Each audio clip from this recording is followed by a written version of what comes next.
Get your black ass away from that house right now. Caroline Sullivan's voice ripped through the quiet street. She stood on her lawn, designer sunglasses perched on her head, phone aimed like a gun. I've called the police. We don't let thugs roam around here. This is a good neighborhood. Brandon Noble turned slowly from his own front door, key still in hand. His voice came out calm, steady. Ma'am, I live here.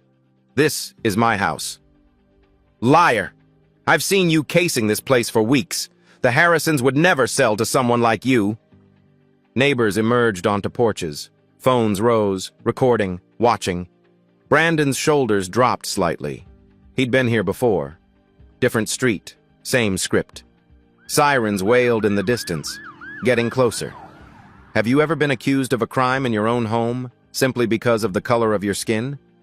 3 weeks earlier, Brandon Noble had signed the closing papers for 447 Maple Drive. No. Wait. He'd crossed out that number. Bad luck, his mother always said. The realtor found him 412 Maple Drive instead. Same street. Better energy. The house sat in Oakwood Heights, 45 minutes outside Washington, D.C. brick colonial. 3 bedrooms. A lawn that actually needed mowing. It cost him nearly everything he'd saved in 15 years, but it was his. His neighbors didn't know that yet.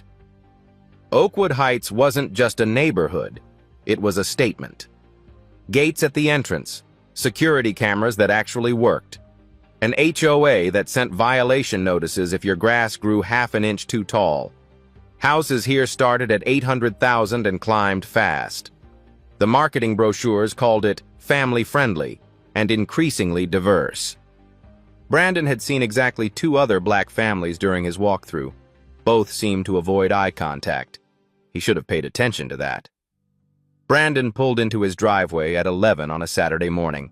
His black Honda Accord looked modest next to the BMWs and Teslas lining the street. He wore jeans and his Howard University hoodie. A baseball cap covered his close-cropped hair. He popped the trunk. 4 boxes waited inside, each labeled in his neat handwriting. Kitchen, bedroom, office, books. This was his 5th trip this week. Always during daylight. Always visible. He'd waved at the woman 3 doors down twice already. She'd stared back both times, then disappeared behind her curtains. That woman was Caroline Sullivan. Brandon didn't know her name yet. Didn't know she'd called the police 6 times in the past month. Didn't know that 4 of those calls involved black or Latino contractors working on other people's homes. He just knew she watched. The previous owners, the Harrisons, were an elderly white couple who'd moved to assisted living. They'd left behind good memories and better neighbors, according to everyone Brandon asked. The house had sat empty for 2 months, long enough for the lawn to yellow, long enough for the mailbox to overflow with junk mail, long enough for the neighbors to wonder who would buy it.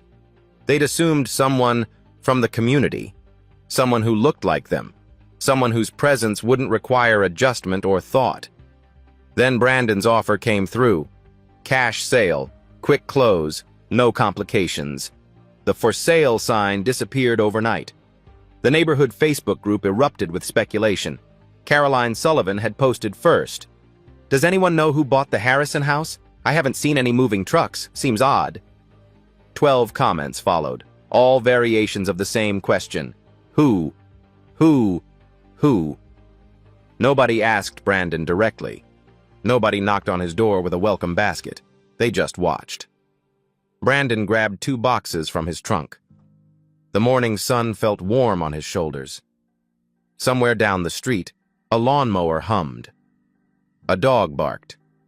Normal Saturday sounds in a normal neighborhood. He'd wanted normal for so long.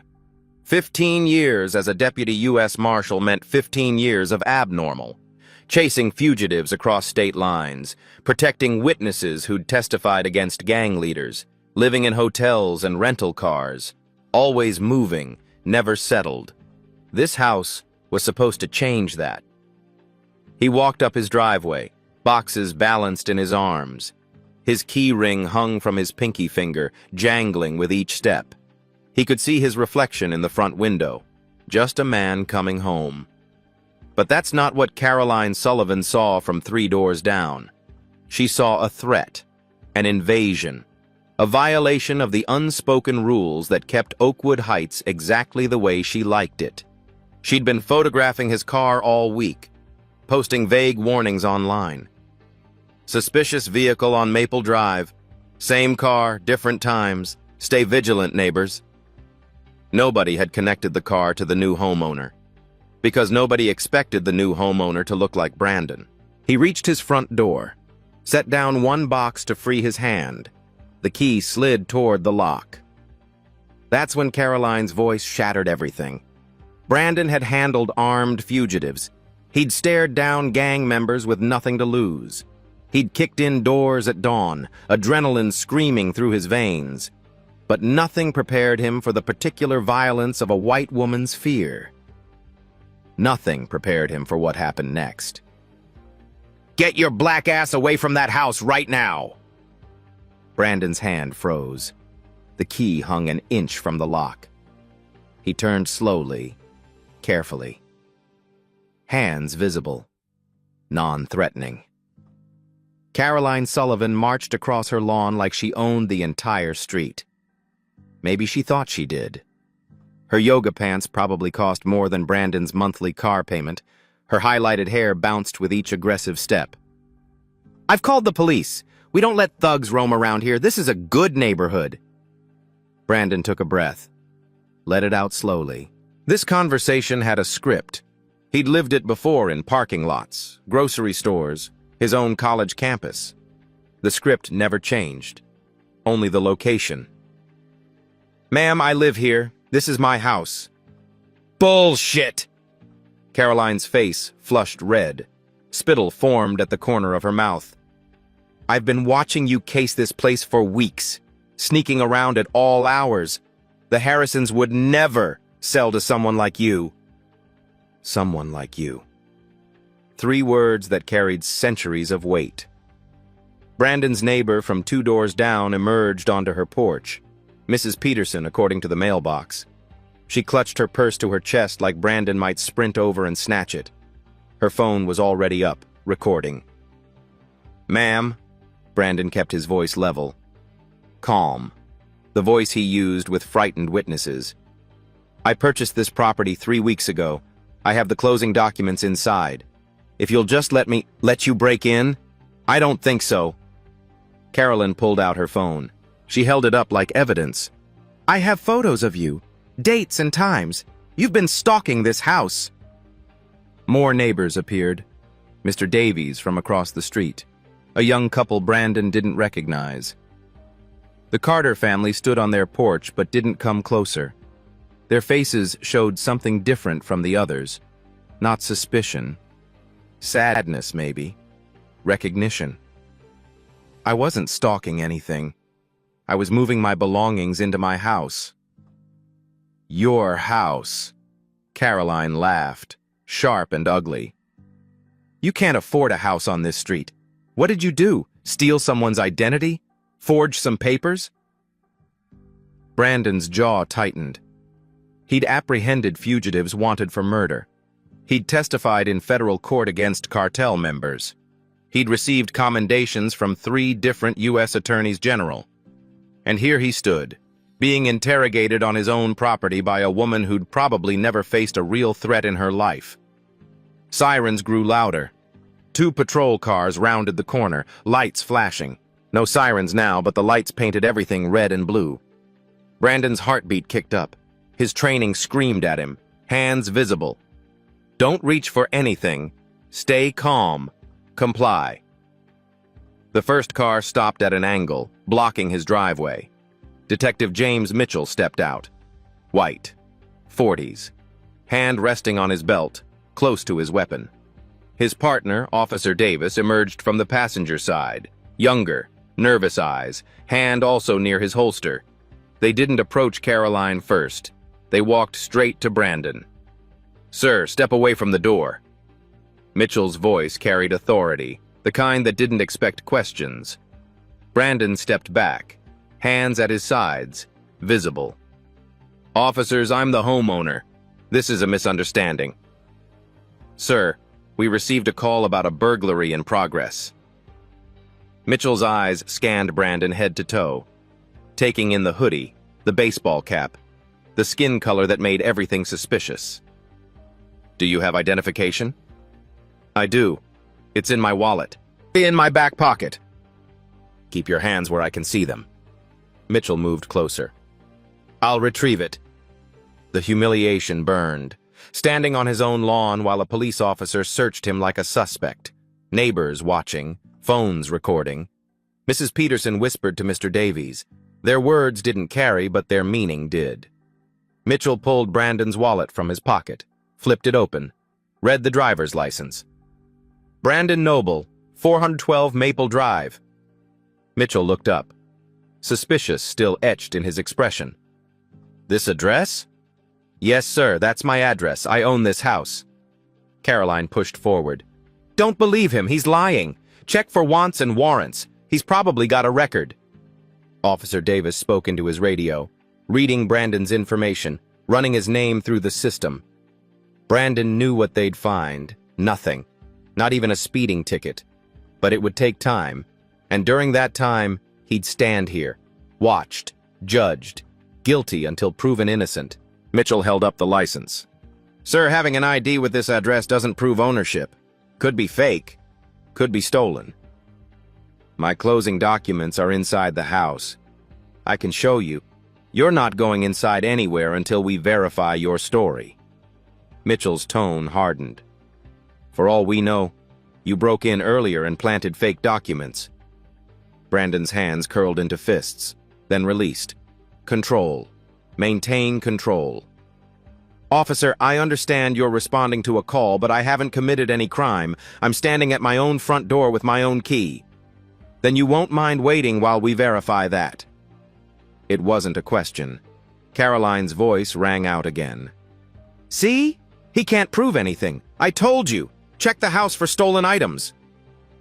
Gregory Sullivan appeared from somewhere down the street. Caroline's husband. Tall. Soft around the middle. Arms crossed over his polo shirt. He stood beside his wife, saying nothing. But his silence was support enough. Ma'am, did you actually witness this individual breaking into the house? Mitchell asked Caroline. I saw him trying to unlock the door, with lockpicks or something. With my key, Brandon corrected. He held it up, still in his hand. This is my house key. Keys can be copied, Caroline shot back. I watch crime shows. I know how this works. Officer Davis's radio crackled. No wants, no warrants, record is clean. Mitchell's expression didn't change. Clean record didn't mean innocent, not in his math. Sir, I'm going to need you to sit on the curb while we sort this out. Sit on the curb. Brandon repeated the words slowly. You want me to sit on the curb. At my own house. Sir, don't make this difficult. The crowd had grown. 15 people now, maybe 20. Some filming, others just staring. Entertainment for a Saturday morning. The Carter family's father took a step forward. Officers, I think there's been a mistake. Sir, please step back. Davis held up a hand. We're handling this. Mr. Carter stopped. His wife touched his arm. They exchanged a look Brandon recognized. The calculation. Is it worth it? Will speaking up make things worse? They stepped back. Brandon lowered himself to the curb. The concrete felt rough through his jeans. He'd sat in worse places, waited in worse conditions, but never on his own property, never surrounded by his own neighbors, all convinced he was a criminal. Officers, how long is this going to take? His voice stayed even, controlled. As long as it takes, sir. Mitchell pulled out his phone. I'm calling the title company. We'll verify ownership. It's Saturday. They're closed. Then we'll call the previous owners, the Harrisons. They're in assisted living. They're both over 80. You're going to bother them on a weekend because a neighbor made an assumption? Mitchell's jaw tightened. Sir, your attitude isn't helping your situation. Your situation? As if Brandon had created this, as if his presence here in this neighborhood was the problem. Caroline stood on her lawn, arms crossed. Victorious. She'd called the police on a black man, and they'd responded exactly as she expected. He was on the curb. They were investigating him. Everything was right in her world. Brandon's phone buzzed in his pocket. Mitchell had returned his wallet but kept his phone. The buzzing continued. 3 times. 4. Someone was trying to reach him. Someone who knew where he was supposed to be. Someone who wouldn't stop calling until he answered. Brandon smiled. Just slightly. "Officer Mitchell?" His voice carried a new tone. Not defiant, not angry. Something else. "You might want to answer that phone." Mitchell ignored him. He was already scrolling through his own phone, searching for the Harrison family's contact information. Officer Davis stood behind Brandon, positioned like he expected trouble. The phone in Mitchell's hand buzzed again. The screen lit up. Caller ID showed USMS, Agent Hayes. Mitchell frowned, swiped to decline. The phone rang again immediately. Same caller. "Persistent," Mitchell muttered. He declined again. Brandon's smile widened slightly. "She's not going to stop." "Who?" "The person calling my phone. You might want to answer it." Mitchell stared at the phone. It rang a 3rd time. His irritation flickered across his face. He swiped to answer, speaker on. "Hello?" A woman's voice cut through, sharp and commanding. "This is Supervisory Deputy U.S. Marshal Rachel Hayes. Who am I speaking with, and why do you have Deputy Marshal Noble's phone?" The street went quiet. Mitchell's face changed. Confusion first, then something harder to read. "This is Detective James Mitchell, Oakwood Heights Police Department. I'm conducting an investigation." "An investigation into what?" Hayes didn't let him finish. "And why are you in possession of a federal law enforcement officer's phone?" "Ma'am, I'm responding to a burglary call." "The individual in question?" "Deputy Marshal Brandon Noble," Hayes interrupted. 6'1". Black male. Approximately 38 years old. Currently on administrative leave following the closure of a high-profile fugitive case. Is that who you're investigating for burglary? Mitchell looked at Brandon. Really looked at him this time. "Ma'am, I'm going to need to verify. His badge number is 4521. He's been with the Marshal's service for 15 years. 3 commendations. Currently assigned to the Eastern District. He purchased property at 412 Maple Drive 3 weeks ago. Public record, which you could have checked in 30 seconds instead of detaining a federal officer on his own lawn." The phone felt heavy in Mitchell's hand. His face had gone pale. Brandon stood up slowly from the curb, brushed off his jeans, extended his hand toward Mitchell. "My phone, please." Mitchell handed it over. No argument this time. Brandon took it but didn't step back. "Detective, would you like to see inside my house now, or should we continue this performance for my neighbors?" Caroline's voice shattered the moment. "He's lying! U.S. Marshal? That's ridiculous! He's making this up!" Brandon turned to face her. His expression hadn't changed. Still calm, still controlled, but something different lived in his eyes now. "Mrs. Sullivan, is it?" His voice carried across the lawn, quiet but clear. "I've waved at you 4 times in the past 3 weeks. You've photographed my car 6 times. You posted about suspicious activity on the neighborhood Facebook group. I have screenshots. Would you like to see them?"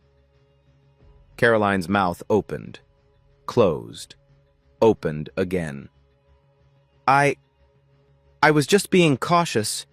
You were being racist." Brandon said it simply. A fact. Like saying the sky was blue. "You saw a black man and assumed criminal. You never asked. Never introduced yourself. You just called the police." "I have a right to feel safe in my neighborhood. You have a right to not weaponize police against innocent people." Brandon pulled out his wallet, flipped it open. The badge was there, tucked behind his driver's license. Deputy U.S. Marshal. Badge number 4521. just like Hayes had said. Mitchell stared at it. His hand had moved away from his belt, away from his weapon. "Sir, Marshal Noble, I apologize. We were responding to a call." "You were responding to a white woman's fear." Brandon's voice stayed level. "And you never questioned it.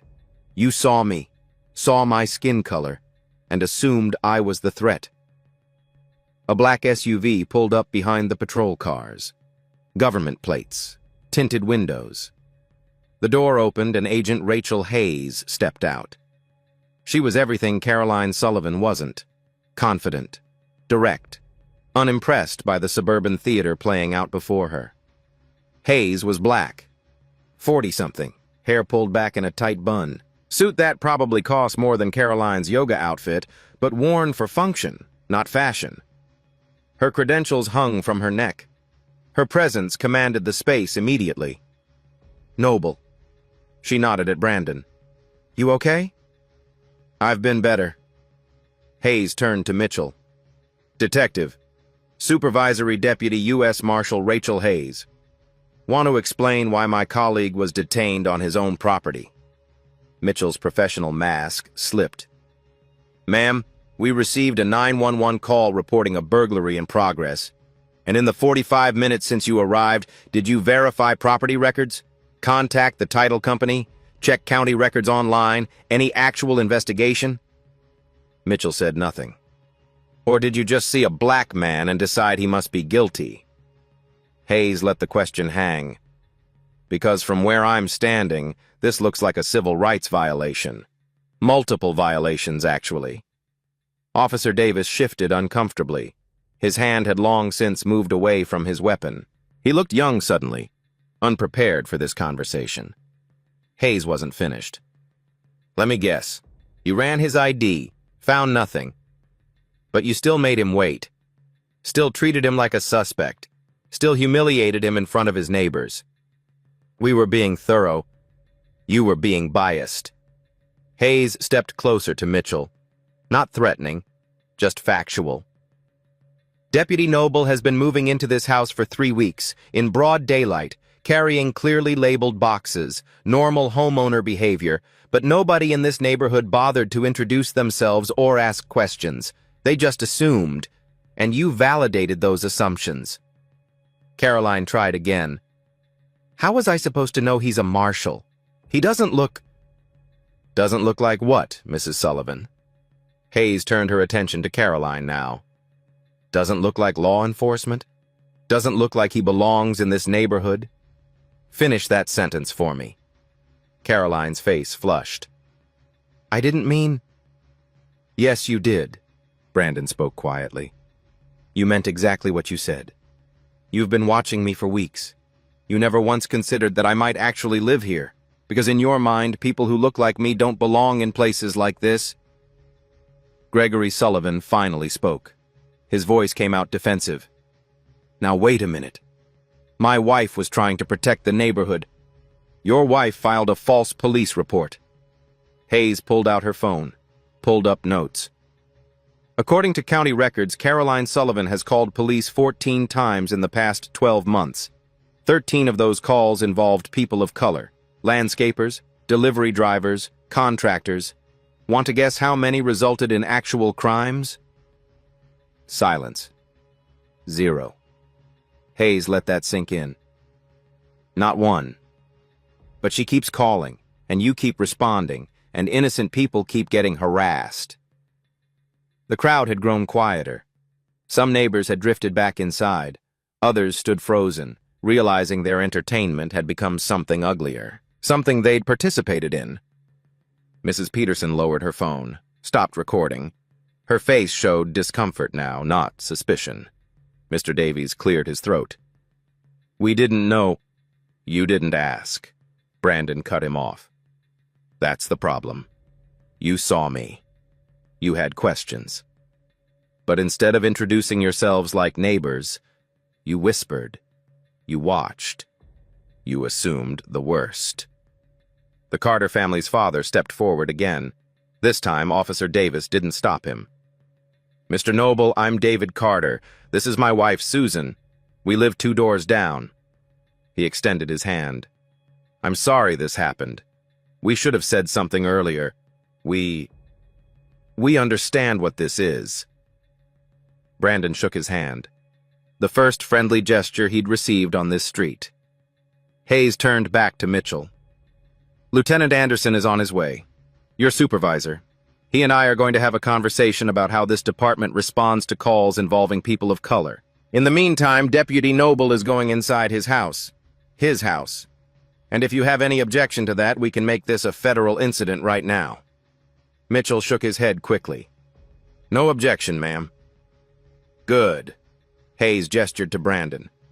Your key still work, or did they confiscate that too? Brandon held up his key, still in his hand, where it had been the entire time. Never let it go.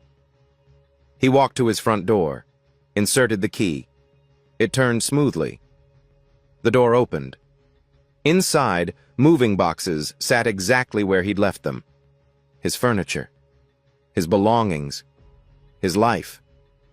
He turned back to the crowd, to Caroline, to Mitchell, to all of them. Welcome to the neighborhood, he said. The words tasted bitter. Then he stepped inside. Hayes followed. The door closed behind them. Outside, the street remained quiet. Caroline stood on her lawn, arms wrapped around herself. Gregory beside her, looking uncertain for the first time. Mitchell and Davis exchanged glances. Both knew what came next. Reports, investigations, consequences. The neighbors began drifting away. The show was over, but the reckoning had just begun. Inside, Brandon leaned against the closed door. His calm facade cracked, hands shaking slightly, adrenaline finally catching up. Hayes noticed. She always noticed. You good? No. Brandon's voice came out rough. But I will be. She walked through his living room, noted the boxes stacked neatly, the furniture arranged carefully, the family photos on the mantel, a life interrupted by ignorance. How long were you out there before I called? 45 minutes, give or take. Hayes swore under her breath. 45 minutes on your own lawn. Jesus, Noble. Brandon moved to the window. Outside, the crowd was dispersing, slowly, reluctantly. Caroline still stood frozen on her lawn. Mitchell and Davis were conferring by their patrol car. Both looked shaken. She's been watching me for weeks, Brandon said. Every time I came to move stuff in. Every time. And she never once thought to just ask.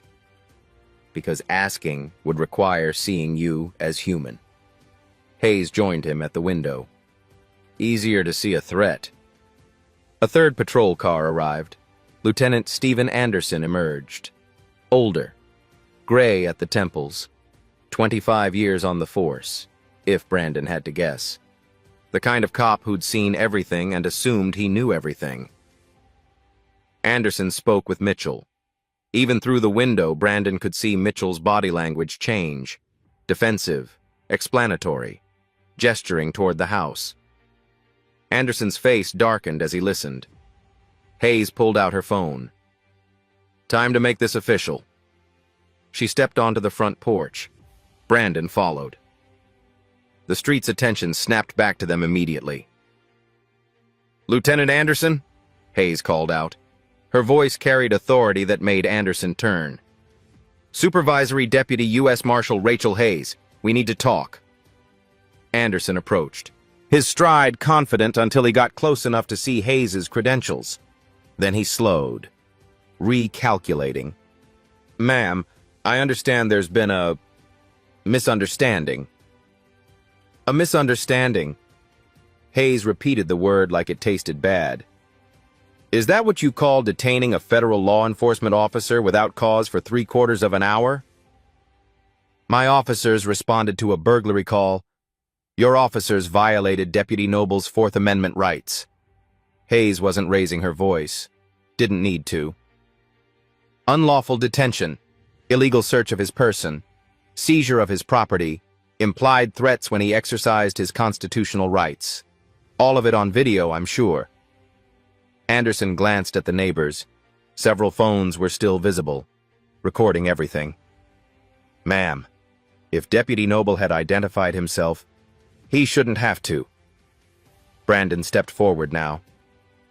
I was standing at my own front door with my own key. I broke no laws.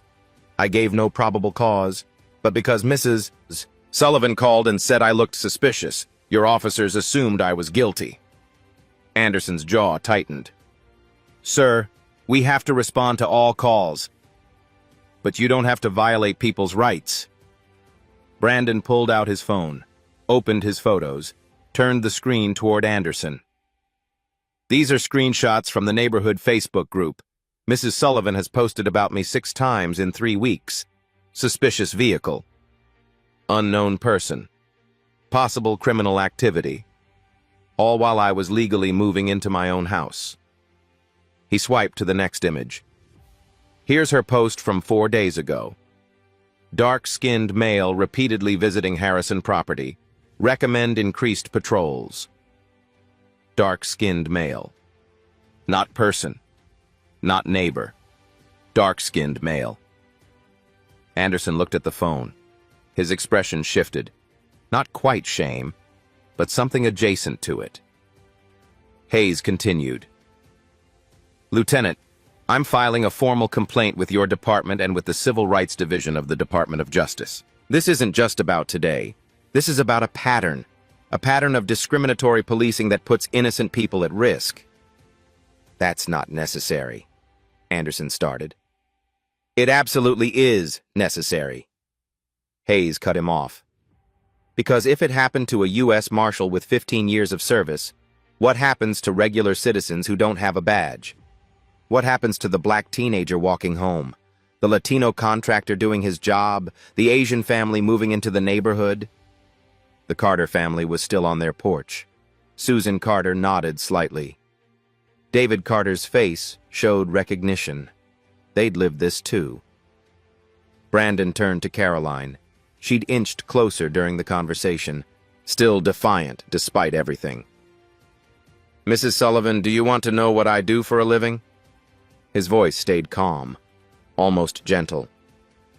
I hunt fugitives, people who've committed actual crimes, murder, assault, human trafficking. I've tracked down over 100 in my career. Caroline's face paled. I've been shot at, stabbed once, had my car rammed by a suspect trying to escape. I've testified in federal court against cartel leaders who put prices on my head. Brandon took a step toward her. She stepped back reflexively. But the most afraid I've been in years was 45 minutes ago. On my own lawn, surrounded by police. Because I know how this ends for people who look like me. His voice dropped lower, harder. You could have killed me today, Mrs. Sullivan. Not with your hands, but with your assumptions. One wrong move. One officer who's too nervous. One moment of panic. And I'd be a hashtag instead of a neighbor. Caroline's mouth trembled. I didn't mean... You never do. Brandon turned away from her, done with the conversation. None of you ever mean it, but people still end up dead. Hayes stepped between them. Professional again. Lieutenant Anderson, Officers Mitchell and Davis are to report to your station immediately. They're on administrative leave pending investigation. Non-negotiable. Anderson looked like he wanted to argue. He didn't. Yes, ma'am. Deputy Noble and I will be filing our reports within the hour. Expect contact from the DOJ within 48 hours. Hayes glanced at Caroline. Mrs. Sullivan, you should probably call a lawyer. Filing a false police report is a crime. Using police to harass someone based on race violates federal civil rights law. You're exposed legally, significantly. Caroline's defiance crumbled. I was just trying to protect... You were trying to control, Brandon's voice cut through. Control who lives here, who belongs here, Who gets to exist in your space without being questioned? He looked around at the remaining neighbors, at Mrs. Peterson, who couldn't meet his eyes, at Mr. Davies, who'd gone quiet, at the young couple who'd watched everything unfold. I'm a deputy U.S. Marshal. I have a badge. I have power. I have resources. His words landed heavy, final. And it still took 45 minutes and a phone call from my supervisor to convince you I belonged in my own house. Think about that. Really think about it. He turned and walked back inside. Hayes followed. This time, when the door closed, it sounded different. Not like an ending, like a beginning. The videos went viral within 24 hours. Mrs. Peterson's recording, Mr. Davies' footage, 3 other neighbors who'd filmed everything. By Sunday afternoon, the views climbed past 4 million. The comments were brutal. She really called the cops on a U.S. Marshal at his own house. The caucasity is unreal. Karen of the Year award goes to... Local news arrived Monday morning. Channel 5 reporter Diana Williams knocked on doors along Maple Drive. Most neighbors suddenly had no comment. The Carter family spoke on camera. "We've lived here 6 years," David Carter said. "We've experienced this too. The looks, the assumptions we don't belong, it's real." Diana Williams stood in front of Brandon's house for the broadcast. "Federal officer detained at his own home. Questions tonight about racial profiling in this exclusive suburb." Lieutenant Anderson held a press conference Monday afternoon. He stood behind a podium, uncomfortable in his dress uniform. The police chief flanked one side, the department's lawyer on the other. "After reviewing the incident, we've taken immediate action," Anderson read from prepared notes. "Detective James Mitchell and Officer Robert Davis are on unpaid administrative leave pending investigation." A reporter called out, "Will they be terminated?" "That determination will follow our investigation's completion." "What about the civil rights complaint?" Anderson's jaw clenched. "We're cooperating fully with the DOJ's Civil Rights Division." The press conference lasted 12 minutes. Anderson avoided the hard questions. Left quickly. At her house, Caroline Sullivan watched through barely open curtains. Her phone rang constantly. Her real estate firm called first. Her boss's voice tight with controlled anger. "Caroline, we need to discuss your social media presence." Then friends, some supportive, most suddenly distant, unavailable for lunch. Then threats, anonymous messages flooding Facebook, Instagram, email, vile things that made her hands shake. She deleted everything, went private. But screenshots lived forever. Gregory sat in the living room scrolling his phone, his face darkened with each swipe. "They're calling for boycotts of my business. My clients are threatening to drop me." "It's not fair," Caroline whispered. "I was just..." "Just what?" Gregory looked up. "Protecting the neighborhood from a federal officer at his own house?" "I didn't know." "You didn't ask. That's the problem." His words landed hard. "And now we're both paying for it." Their daughter Emma came downstairs, 17, eyes red from crying. "Mom, do you know what they're saying at school?" Her voice cracked. "People are sending me the videos, asking if we're racist." "Honey, I'm not..." "You called the cops on a black man for opening his own door." Emma's anger showed through. "How is that not racist?" Caroline had no answer. Tuesday morning brought an email from her firm. Professional, cold. "Dear Caroline, effective immediately, we are terminating your employment. Your actions created liability concerns and damaged our reputation. Collect your items by Wednesday." 22 years. Gone in 2 sentences. Gregory received similar news. 3 clients pulled contracts. His largest account sent a message. "We can no longer maintain our business relationship." The Oakwood Heights HOA Facebook group exploded. Emergency meeting called. Topic: Recent events and community standards. Someone created an unauthorized poll. Should the HOA take action regarding the Maple Drive incident? Yes, 73%. No, 15%. Unsure, 12%. The comments were worse. She made our neighborhood look bad. Property values will tank because of this. We need distance immediately. Nobody defended her. Caroline stared out her window toward Brandon's house, lights on. He was home, living his life, while hers collapsed. 3 doors away. Might as well be 3 worlds. She'd created this distance, with assumptions, fear, refusal to see a neighbor instead of a threat. The gap felt impossible to cross now. 2 weeks after the incident, Brandon filed the lawsuit.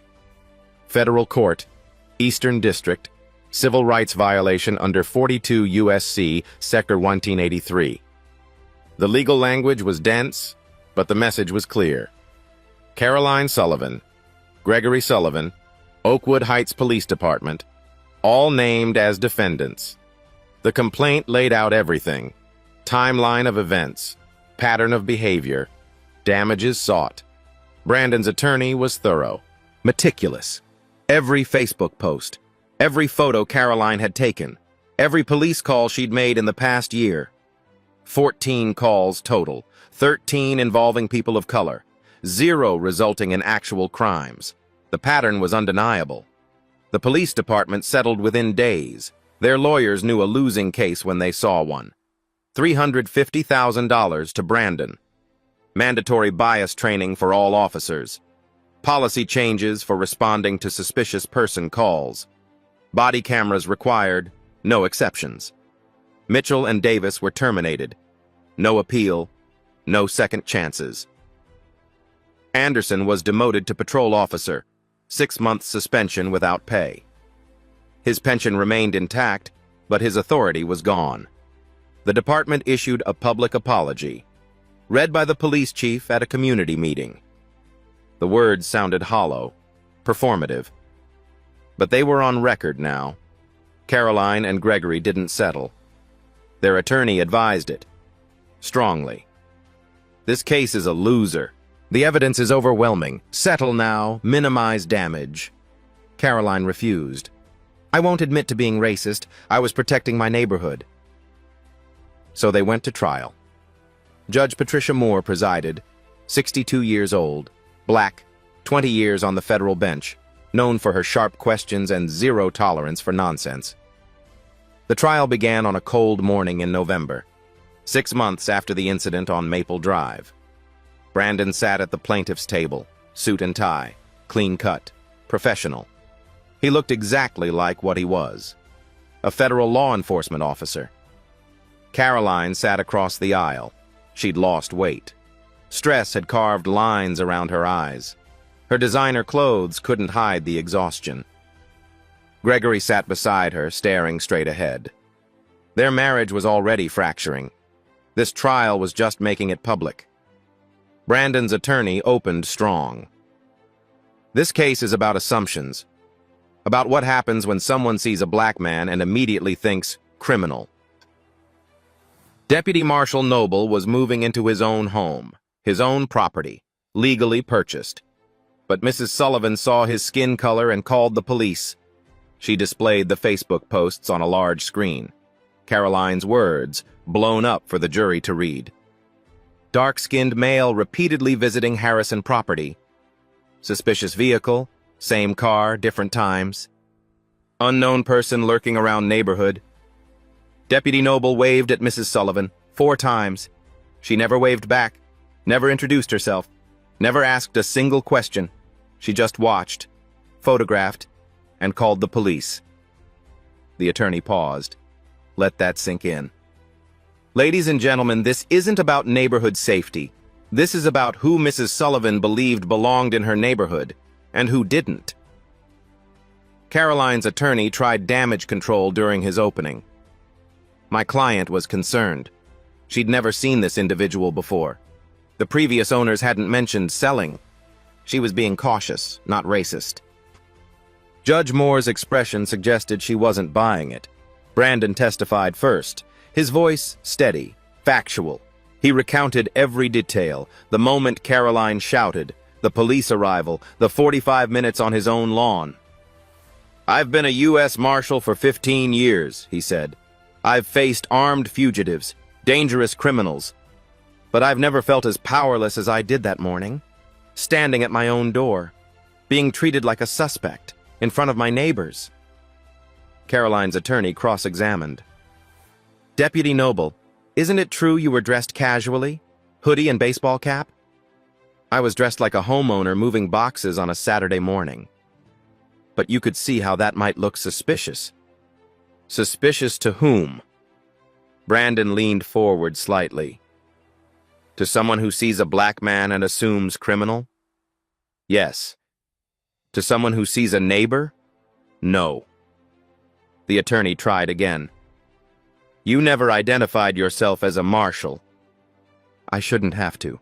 I was on my own property, committing no crime. The Fourth Amendment doesn't require me to prove my innocence to satisfy someone's racist assumptions."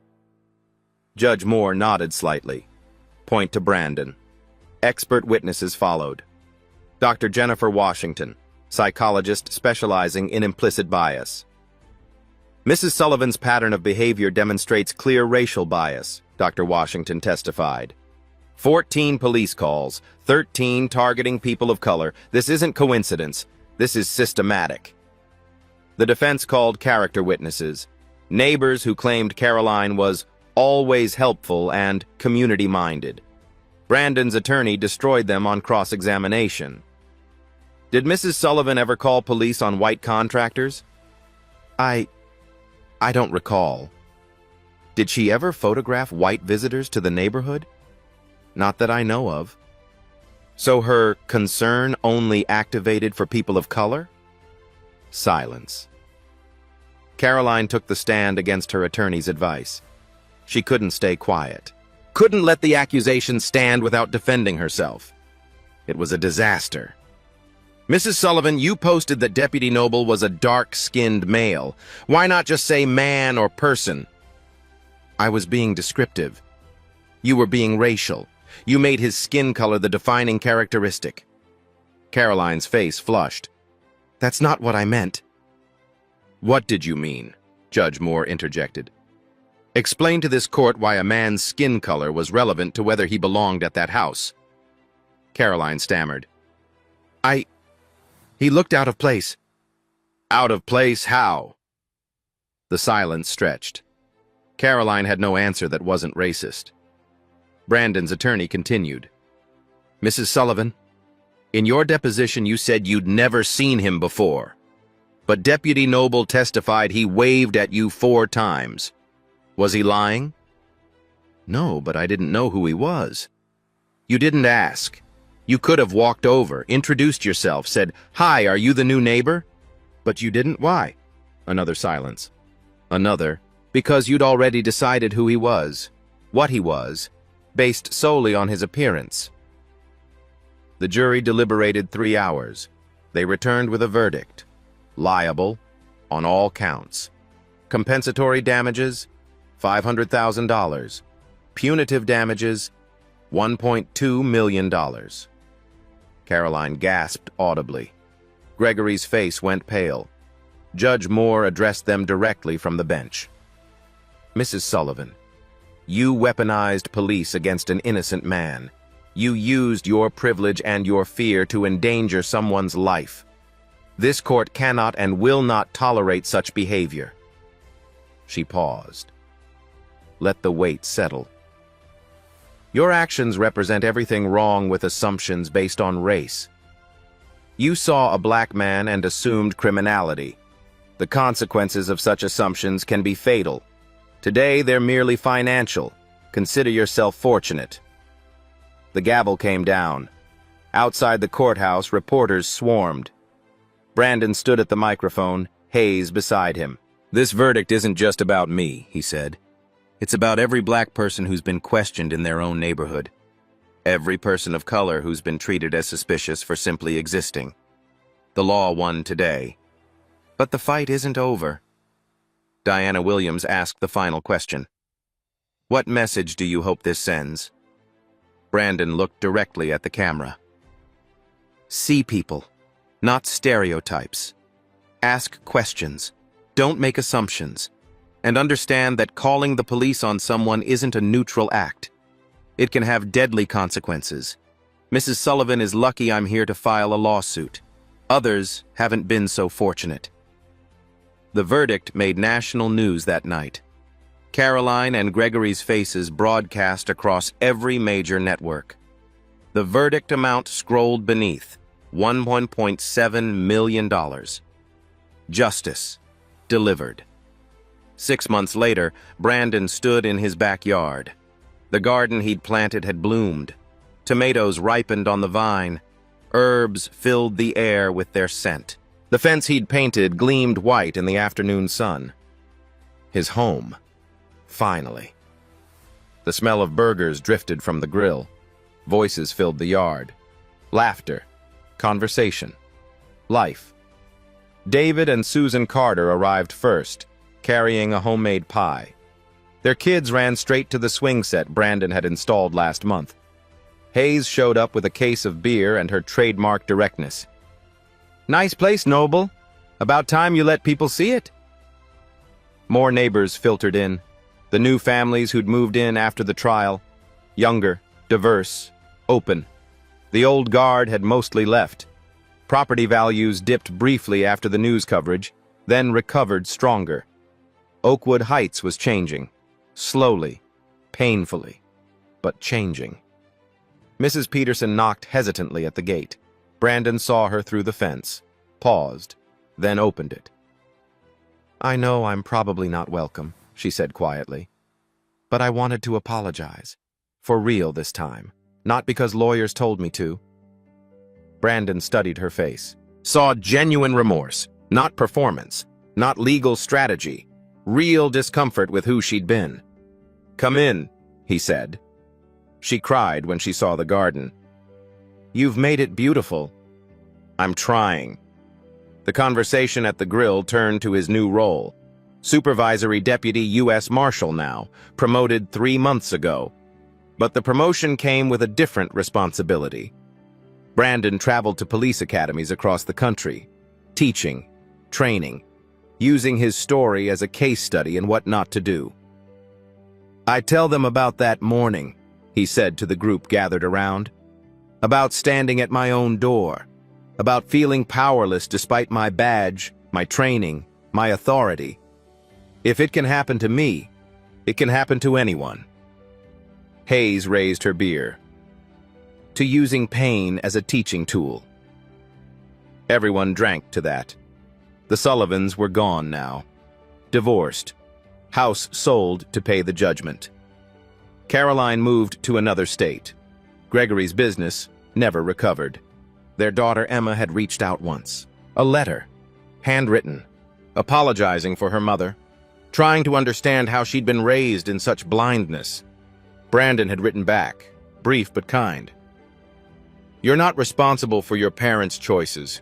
Only your own." The HOA had transformed completely. New board, new rules, mandatory diversity and inclusion training for all residents. A community fund dedicated to civil rights organizations. Oakwood Heights became a case study. Not for what to be, but for what happens when comfortable people are forced to confront uncomfortable truths. The sun began setting. Orange and pink streaked across the sky. Brandon's guests lingered, not wanting the evening to end. David Carter pulled Brandon aside. "You know what you did, right? You didn't just win a lawsuit. You changed this place." "I shouldn't have had to." "No, but you did. And others will benefit from it." Brandon looked around his yard, at the people gathered, at the home he'd fought to claim. This was supposed to be simple. Buy a house, move in, live. Instead, it became a battle, a lawsuit, a national news story. But standing here now, surrounded by genuine neighbors and real community, he felt something shift. Not closure. The anger still lived in him, the humiliation, the fear of what could have happened, but also hope, possibility, change. He stepped onto his porch, raised his voice to address the crowd. Thank you all for coming, for being here, for making this feel like home. The conversations quieted. Faces turned toward him. 6 months ago, I was detained at this door. 45 minutes on my own lawn. Treated like a criminal by my own neighbors. The weight of it hung in the air. But I had resources, a badge, legal knowledge, influential colleagues. Most people don't. Most people don't get justice. They get trauma and move on. He paused. Let that truth settle. So I'm asking you, all of you, when you see someone who doesn't fit your idea of who belongs somewhere, stop. Question your assumptions. Ask yourself what you're really seeing. Hayes nodded. Others murmured agreement. Don't just watch this story and feel good because the bad guys lost. Ask yourself, would I have done what Caroline Sullivan did? Would I have stayed silent like my other neighbors? Or would I have walked over and said hello? The question hung unanswered, deliberately. Brandon looked directly at the phone recording his words. Someone would post this. It would circulate. That was fine. That was the point. If this story made you angry, good. Channel that anger into action. Question your own biases. Speak up when you see injustice. Be the neighbor who introduces themselves instead of calling the police. He smiled slightly, genuinely. Subscribe to Black Voices Uncut. Hear more stories like this. Share this if it made you think. Comment with your experiences. Let's keep this conversation going. The screen faded to text. 350 similar incidents reported last year in U.S. suburbs. How many ended in justice? More importantly, how many never got reported at all?